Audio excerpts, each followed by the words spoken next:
Hello everyone. Upma అంటే గోధుమ రవ్వ ఉప్మా, బొంబాయి రవ్వ ఉప్మా లేదా ఇంకేదో రవ్వ ఉప్మా తినుంటారు. కానీ ఎప్పుడైనా రాగి ఉప్మా ట్రై చేశారా? ఎప్పుడూ ట్రై చేయకపోతే ఇప్పుడు ట్రై చేయండి. ఇది తినటం వల్ల రుచికి రుచి, ఆరోగ్యానికి ఆరోగ్యం. ఇంకా లేట్ చేయకుండా ప్రాసెస్ ఎలా చేయాలో చూద్దాం. Welcome to my channel tasty bites with Gautami. First stove on చేసుకొని ఒక పాన్ పెట్టుకొని 4 టీ స్పూన్స్ నూనెని కానీ నెయ్యిని కానీ యాడ్ చేసుకోండి. నెయ్యి హీట్ అయ్యాక 1 టీ స్పూన్ జీలకర్ర, కొన్ని శనగలు వేసుకొని శనగలు ఎర్రగా అయ్యే వరకు వేయించుకోవాలి. ఈ స్టేజ్లో మీకు కావాలంటే జీడిపప్పు కూడా యాడ్ చేసుకోండి. ఇప్పుడు ఒక పెద్ద సైజు ఉల్లిగడ్డ ముక్కలు, 3-4 పచ్చిమిర్చి, కొంచెం కరివేపాకు, రుచికి సరిపడా ఉప్పు వేసుకొని ఉల్లిగడ్డలు ఎర్రగా అయ్యే వరకు వేపుకోవాలి. ఉల్లిగడ్డలు మగ్గిపోయాక 1 గ్లాస్ రవ్వ, నేనైతే తెల్ల గోధుమ రవ్వ తీసుకుంటున్నాను. అదే గ్లాస్తో 1 గ్లాస్ రాగి పిండి తీసుకొని పిండి పచ్చివాసన పోయే వరకు వేపుకోవాలి.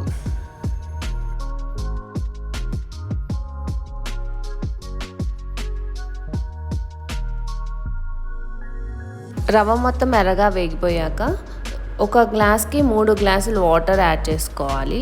సో చిన్నగా ఉండలు లేకుండా వేసుకుంటూ మిక్స్ చేసుకోవాలి.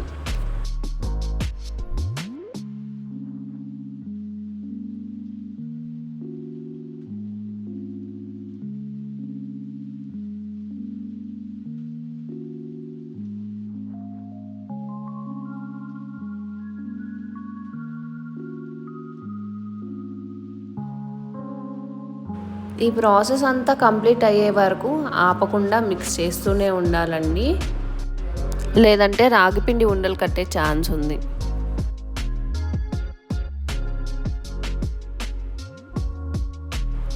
కొద్దిసేపటికి రవ్వ మొత్తం ఉడికి ఇలా దగ్గర పడుతూ ఉంటుంది. ఈ కన్సిస్టెన్సీ వచ్చిందంటే మనకి ఉప్మా రెడీ అయిపోయినట్టే. ఇంకా స్టవ్ ఆఫ్ చేసి సర్వ్ చేసుకోవడమే. ఒక 2 మినిట్స్ ఆ పాన్లోనే చల్లారిపోయాక సర్వ్ చేసుకోండి. బిలీవ్ మీ అండి, ఈ ఉప్మా నార్మల్ ఉప్మా కంటే చాలా బాగుంటుంది. మీరు కూడా ట్రై చేయండి. ఈ వీడియో కనుక మీకు నచ్చినట్టయితే లైక్ చేసి మీ ఫ్రెండ్స్కి, ఫ్యామిలీ మెంబర్స్కి షేర్ చేయండి. Thanks for watching.